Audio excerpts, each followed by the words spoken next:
আমার প্রিয় বন্ধুরা, তোমরা দেখতে পাচ্ছ আমি এখানে কিছু পোলাওয়ের চাল নিয়েছি। কারণটা হচ্ছে সে হঠাৎ করে বায়না ধরছে পোলাও দিয়ে গরুর মাংস খাবে। তো এখানে আমি মাংসটা মেরিনেট করে রাখছি। Okay. এখন তোমরা দেখবা আমি চালটা ধুয়ে ভালো করে পরিষ্কার করে নিলাম। তারপর এই যে এখন দুধ জাল দিয়ে নিলাম।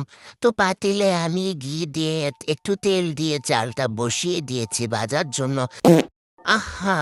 কি একটা করব দেখো না, এই যে একটা মিস্টেক করেই ফেললাম, তোমরা খেয়াল করলে দেখতে পারবা। এই যে চালের সঙ্গে আমি কি মিক্স করছি সেটা আর কি তুলে ধরতে পারলাম না। তারপর দেখো যা চালটা পড়ে গেল। কি কষ্ট! আমি আসলে কাজ করতে গেলে এমনটা কেন হয় ভাই? এই যে দেখো আমি রাইস কুকারে এখন ভাতটা বসিয়ে দিয়েছি, তো ভাতটা প্রায় হয়ে যাওয়ার কায়দা। এই যে পোলাওয়ের ফাইনাল লুক তো তোমরা দেখে কি মনে করলে? আমি কি পোলাও রান্না করতে পারি? যদি পারি তাহলে কমেন্ট করে প্লিজ জানাও।